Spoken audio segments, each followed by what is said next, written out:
right, example 2 for 4-3. In the diagram to the left, with this triangle over here, the measure of angle ABD, so again, we're talking about an angle there. So ABD is 72. So ABD,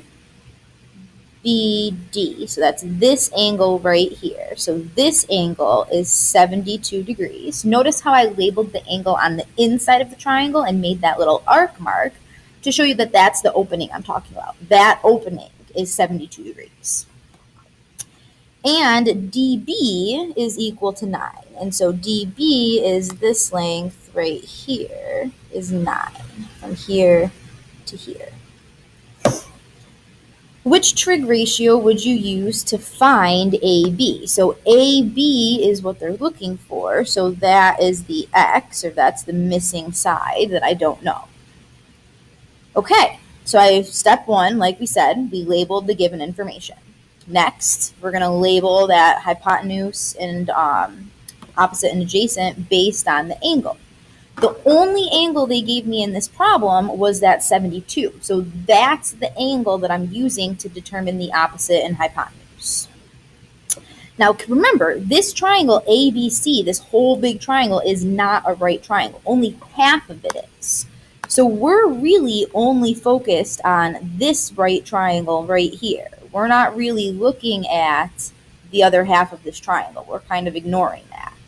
So be sure not to label a wrong side. Okay, so based on my 72 angle, that tells me that the hypotenuse is always across from my right angle. I always forget to start with that. So this is my hypotenuse.